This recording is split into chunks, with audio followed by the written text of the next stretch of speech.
Dear Soap Diary. The title of this episode was Confusion. Confusion.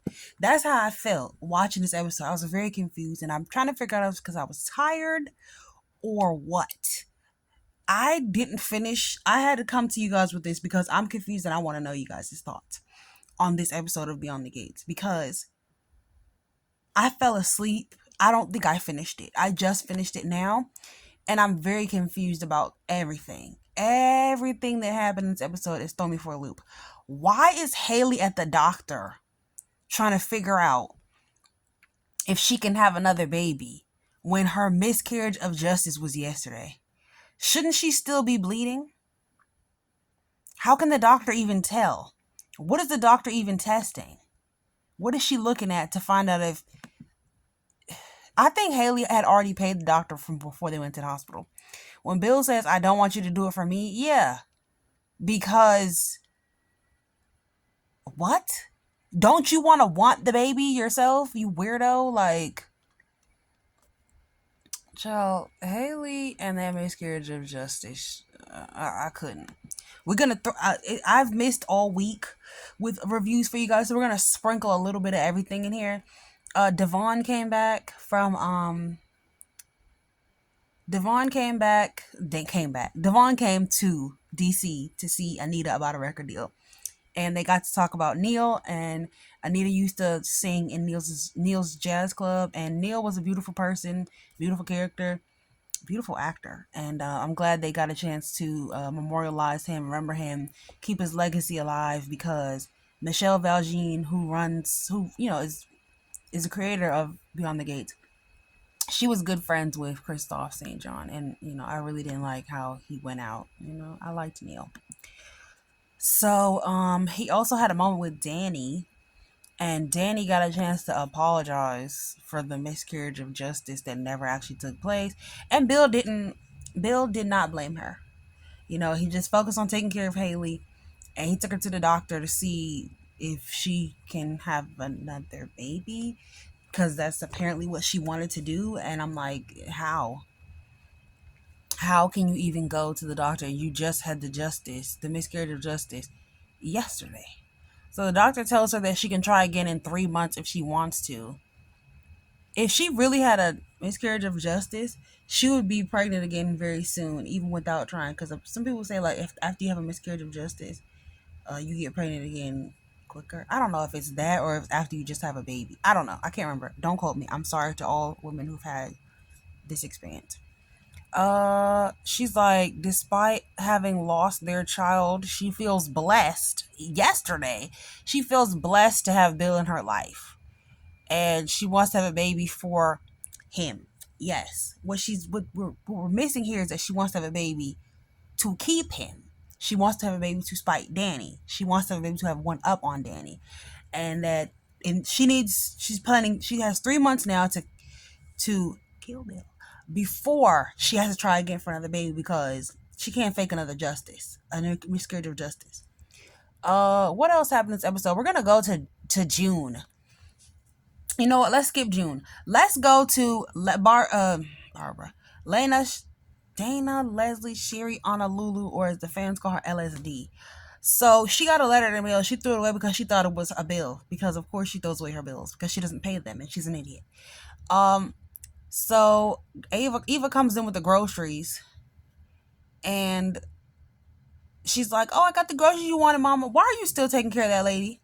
And she's like, I'm only keeping stuff that has purses and jewelries and shoes. Oh my. But she got a letter from a lawyer about an inheritance, and she thinks it's a scam and throws it away. But Eva goes and calls Tomas and goes and flirts in his face. For what reason, we don't even know, because he's not your man. Come on, you gonna go see Kat?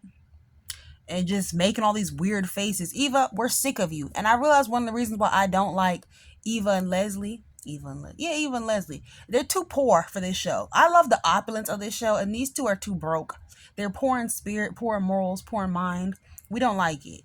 And I think that this inheritance could be the whole Barbara thing. You remember, Anita just said she invested some more money into Barbara's little blind trust. Yeah, she invested more money in that. And I think that Leslie is still related to her. This could be how Leslie is related to Barbara. Is Leslie related to Barbara? Who knows? So she says it might be a scam, and she goes to Tomas, and Tomas is like looking at his watch. She's like, "Why are you looking at your watch? Is it because you have to go see Cat? Is it because you want to see Cat?" Yeah. Yeah, he does. That's his girlfriend. And who are you? Her sister. Girl, I'm sick of you. Stop being a side chick. You give side chick energy, you got it from your mama. When she say she get it from my mama, I'ma be like, you got it right. Yep. Hoes and hoochie. That's what I am. I'm a side chick. Yep, exactly. Anyway, Eva comes back and she's like, it could be real, and the mom's like, yeah, whatever. And so she's like, it's always a chance, just give them a call. Leslie and her was arguing about it, and Leslie's like, I'm going to the liquor store. Yeah, and you have a tab over there. Apparently, because people are stupid, they're giving you a tab, and you literally said it's because people are stupid, they're giving you a tab.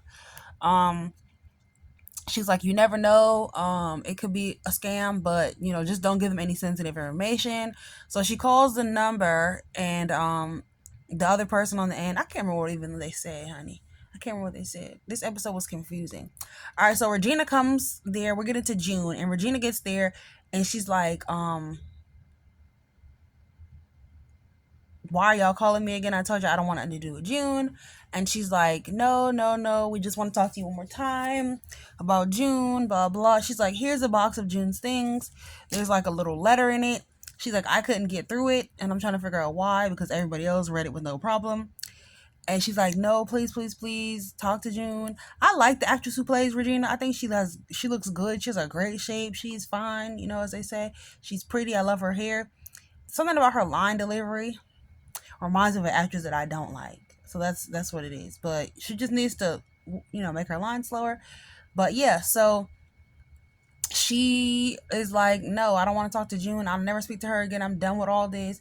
They're like, what about Ron and Cecile? And she like, I love them, but I need to get on with my life. Like, they got adopted. We'll never find them. So they find some information on Ron and Cecile, and they're like, please let us talk to June. Like, please come talk to June. Naomi reads the letter. She goes to get June. She brings June there. June's clothes aren't homeless enough for me, but she looks cute. And so June comes in and is like, that's my stuff. You stole it. And so she reads the letter too and realizes that she was the one who gave her kids up to CPS. And so she reported them, and she finds out she finds out more information. I don't know what she finds out. Actually, I can't remember. But she was the one that reported them to the kids. Reported CPS. Reported herself to CPS. So her sister reads the letter as well, as like, you read farther than I did, didn't you? Duh. So she reads the letter. She reads the letter, and she realizes that June made a selfless decision by reporting herself to CPS and giving those kids a better life and a better home. So she instantly forgives June and says, forget the past. Let's go home. Let's hug. I'm going to get you a shower. We're going to eat dinner together. We're going to watch movies. We're going to reminisce about those kids. We're going to be sisters forever. Articulate strong. Better together. Everything. So they make up or whatever. And June, remembers her children. She finally realizes that those are her kids. Her sister forgives her for being on drugs and for letting her kids go to the system, because she realizes you did care about your kids. You made a selfless decision. Yeah, Naomi was just sitting there like, oh my gosh, I helped them. I did something good. Naomi, girl, you don't know what box of worms you just opened up. Naomi and Jacob do have a conversation where he's like, I want to talk to you about something. I'm tired of the way Jacob speaks. I want to talk to you about something. About what's going on with my dad. My dad's corrupt. She like, oh, for real? He is? Oh, okay, dang. I didn't even know that. That's too bad. He's like, it's about what's going on with your family. And she's like, oh yeah, my grandpa already gave me $1. So he's like, your grandpa is paying you and you're under attorney-client privilege? Oh my God, you Dupree's. Jacob, shut up. You married into that family. Are you an idiot? So I'm sick of Jacob. Like I said, he's gonna go down the line of fire at some point before season 1 ends, maybe in the beginning of season 2, and Naomi's gonna be free. And we're gonna get to see Luke. Chill. So he I'm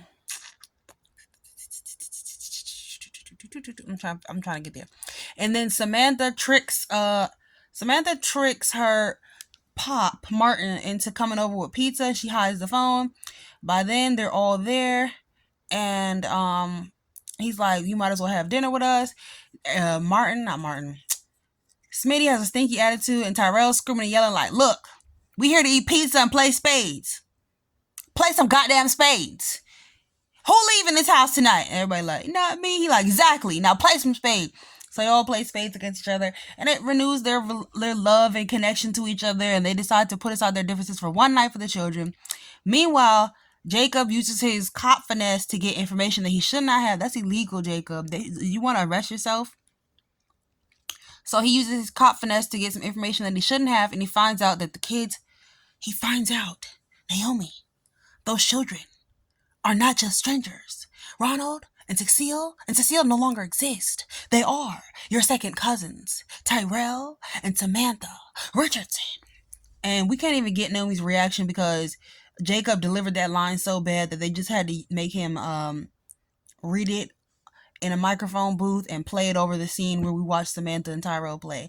And I guess they think we supposedly didn't know that was the kids when we very clearly knew that Samantha and Tyrell were June's kids. This was a shock to nobody but Naomi, and we didn't even get to see her reaction because his line delivery is so bad we didn't even want to see his or her face during that debacle during that piss poor attempt at reading lines. My only problem right now with Beyond the Gates is I feel like we're closing too many storylines right now, and we're not letting them go on as long as they possibly could, because I feel like this Samantha and Tyrell mother situation could have waited until next week. We're closing a lot of storylines, but we still have a lot of answers. And the thing about them is they don't know how to wrap up a storyline. Like, a storyline happens, we have the big reveal, and then the fallout, it just falls flat a lot of the time. And so I'm nervous about this because I feel like the fallout, they can still manage a way to make this fallout fall flat. That's Beyond the Gate specialty, making a fallout fall flat.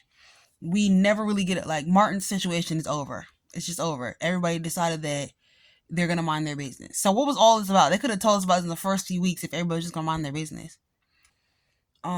Samantha and Tyrell's situation is gonna fall flat again. Only thing it could create drama is it's gonna make Martin and Smitty get closer and stand as united front against June. So it's going to repair their marriage. So the last little bit of fallout, which was Smitty not forgiving Martin yet, is gonna be thrown to the side because now Martin is going to be forgiven. And Nicole being mad at her parents, that's over with too, because the concert. And everybody forgave everybody, and everybody told Jacob to shut the hell up. And so now there's no fallout. That's my problem with Beyond the Gates. It really is. This episode was confusion. What else happened in this episode? Nothing. But that's one of the things I like about Beyond the Gates, because they don't feature too many characters in one episode like GH. So I can get a lot done. I can say a lot in a short amount of time with these reviews. But yeah, good night, y'all. I'll see you guys very soon, because I'm going to come up with tomorrow's episode of Beyond the Gates, because today's episode of Beyond the Gates, because this was yesterday's episode. So, sincerely, Soap Diary. Just scrabbling. Good night, y'all. See you soon, y'all.